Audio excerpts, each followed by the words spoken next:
Bonjour François Rive. Bonjour. Vous avez communiqué ce matin face à un public d'urbanistes, on va dire. Ça veut dire... Public très éveillé d'ailleurs. Ça a été très agréable. Vous êtes cardiologue. Oui. Vous êtes cardiologue environnemental? Je suis d'abord et avant tout un cardiologue pur et dur, professeur agrégé à la Faculté de médecine de l'Université de Montréal. Je pratique au CHUM comme cardiologue d'intervention, le CHU de Montréal, depuis 30 ans maintenant. Puis j'ai 42 protocoles de recherche clinique classique dans le corps sur les statines, les stents et tout.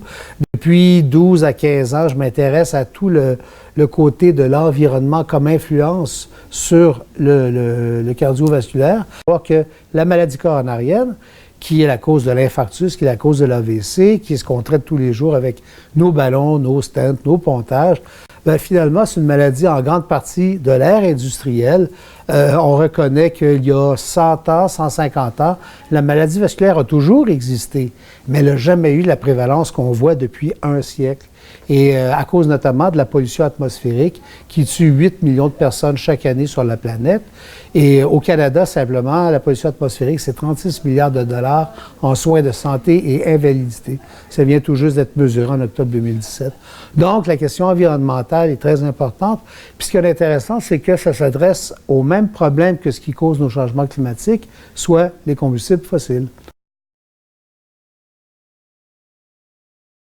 Est-ce que les arbres dépolluent agressivement ou pas? Bien ça, j'ai des travaux qui sont faits autant par des spécialistes en ingénierie forestière aux États-Unis que des épidémiologistes et statisticiens et géographes de l'Écosse. Alors, ça se trouve partout, puis c'est une science qui s'unifie de plus en plus. Même les Chinois, maintenant, sont rendus très, très poussés en termes d'études parce qu'ils ont un gros bassin d'études.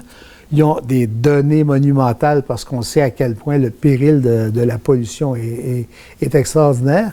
Puis d'un autre côté, ce qu'on voit maintenant, c'est qu'il y a 70 000 soldats chinois qui sont, ça a été annoncé pas plus tard que ce matin, qui sont affectés à faire un reboisement, un reverdissement massif de la Chine, tant comme mesure contre les changements climatiques que mesure de dépollution active.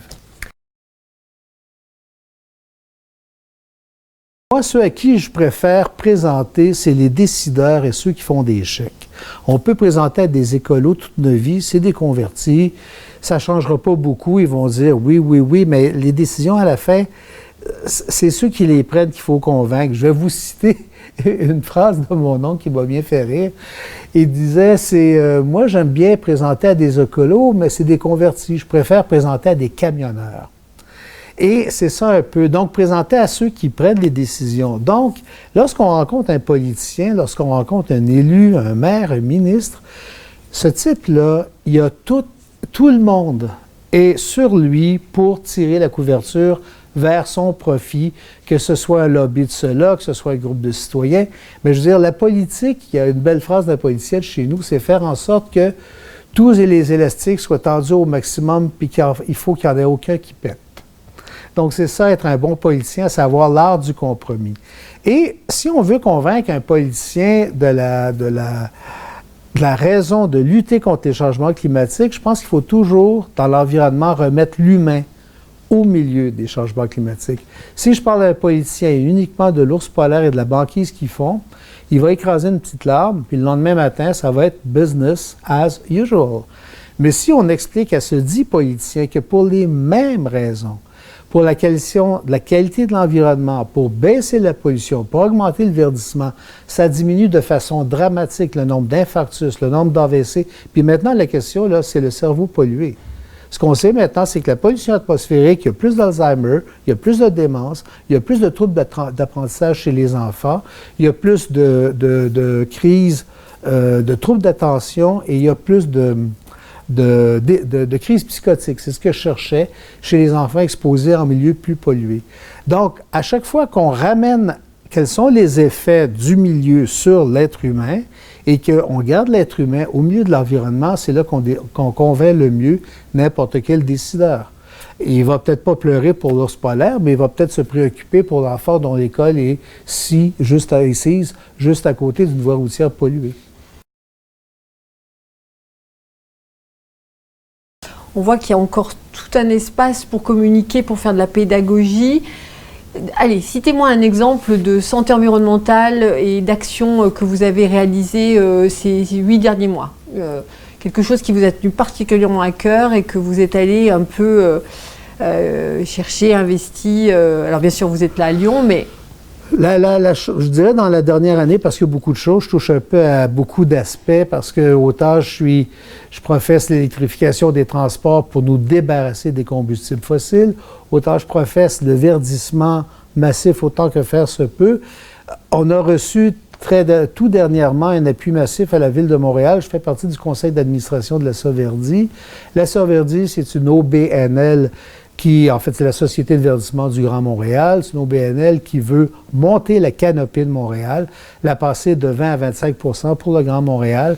Et là, on vient d'avoir des subsides monumentaux de la Ville de Montréal, 3 millions de dollars, du Canadien Pacifique, nos grandes compagnies de chemin de fer, parce qu'ils ont des grandes emprises qui vont reverdir du port de Montréal et aéroport de Montréal. Donc, autant dans le privé que dans le public, on a réussi à avoir des subsides monumentaux, d'avoir un engouement tant de la Ville que des grandes sociétés de Montréal pour avoir des investissements massifs pour monter la canopée de Montréal.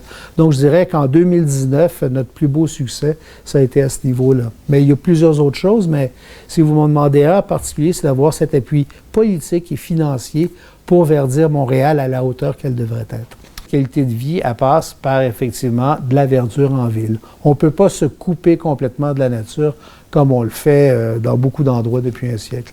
C'est contre nature, justement, c'est le cas de le dire. En tout cas, François-Yves, on a le cœur qui bat quand on vous écoute. C'est la sensation que j'ai eue ce matin et je vous remercie beaucoup pour ce témoignage au bénéfice des travaux conduits par Anaïs Prével et dans le cadre du repère européen. Merci beaucoup, monsieur. Merci et félicitations pour toute l'évolution de votre projet. Merci. À l'Agence d'urbanisme de Lyon, nous aimons nous entourer d'experts. Nous allons chercher les meilleurs d'entre eux et nous sommes allés à Montréal choisir l'un des meilleurs.